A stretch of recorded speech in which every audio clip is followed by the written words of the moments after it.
បាទនេះសួរអ៊ំបាទបងអូនស្អីកាន់បងប្អូនថ្ងៃនេះអ៊ំប្រុសអ៊ំស្រីមកព្យាបាលជំងឺឬដងបាតដល់ផ្ទះខ្ញុំបាទនៅស្រុកនេសាទថាជាវ័យនេះ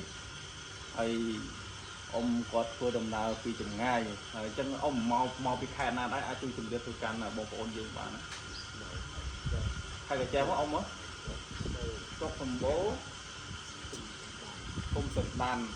បាទអញ្ចឹងអ៊ំមកពីខេត្តកាចេះមកដល់ពេលវ័យនេះឆ្ងាយណាស់ហើយចង់សួរទៅលើអ៊ំស្រីវិញបើវិញជំងឺអ៊ំស្រីទេហើយអ៊ំមានអារម្មណ៍យ៉ាងណាដែរឬថាមានទំនុកចិត្តបែបណាដែរបានឈានមកព្យាបាលដល់ផ្ទះខ្ញុំនេះឆ្ងាយបាទមានទំនុកចិត្តខ្លាំងមកដល់លោកគ្រូគឺថា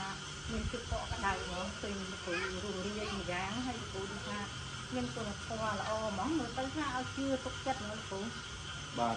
ចូលទៅលើអាការៈអ៊ំវិញតើកើតប្រហែលឆ្នាំហើយដែរគឺ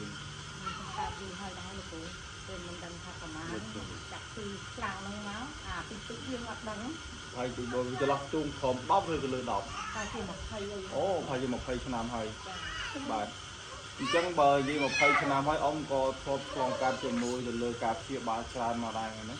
បាទនៅទីនេះគឺខ្ញុំទទួលក្នុងការហូបចុកក្នុងកន្លែងស្នាក់នៅតែប៉ុន្តែសូមបញ្ជាក់ទៅកាន់បងប្អូនថាការហូបចុកឬក៏កន្លែងស្នាក់នៅនេះមិនបានដូចនៅទីក្រុងទេណាបងប្អូនអញ្ចឹងបងប្អូនខ្ញុំផ្ដោតមុខចិត្តក្នុងការហូបចុកកន្លែងស្នាក់នៅនិងការព្យាបាលអញ្ចឹងបងប្អូនទៅសូមតាមដានវីដេអូបន្ទាប់ទៀតបាទពេលដែលខ្ញុំព្យាបាលគាត់គ្រូខ្ញុំនឹងធ្វើវីដេអូបន្ទាប់ទៀតបាទសូមអរគុណចឹងសូមអរគុណអ៊ំដែលបានមានទំនុកទុកចិត្តមកលើខ្ញុំបាទទៅលើការព្យាបាលរបស់បាទនេះបាទអរគុណច្រើន